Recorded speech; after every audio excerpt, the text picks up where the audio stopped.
I am at Gennu city. You can type in the Google XIANYOU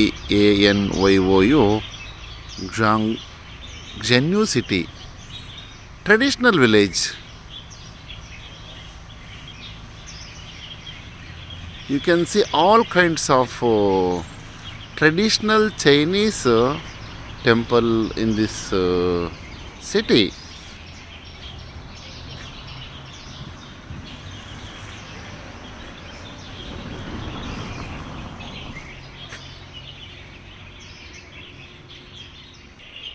ನೋಡಿ, ಈ ದೇವಸ್ಥಾನದ ಮುಖ್ಯ ದ್ವಾರದಲ್ಲಿ 2 ಆನೆಗಳನ್ನು ಪ್ರತಿಷ್ಠಾಪಿಸಿದ್ದಾರೆ. Entry for the Chinese temple. Entrance for this temple. ನೋಡಿ, ಈ ದೇಶದಲ್ಲೂ ಕೂಡ ನಮ್ಮ ಥರ ಪೂಜೆ ಪುರಸ್ಕಾರಗಳನ್ನು ಮಾಡುತ್ತಾರೆ, ಸಿದ್ದರಾಮಯ್ಯನನ್ನು ಒಬ್ಬನು ಬಿಟ್ಟು.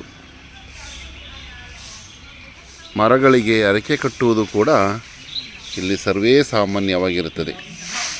ಸಾಕಷ್ಟು ದೇವಾಲಯಗಳಲ್ಲಿ ನೋಡಿದ್ದೇನೆ, ಈ ರೀತಿ ಇರುತ್ತದೆ.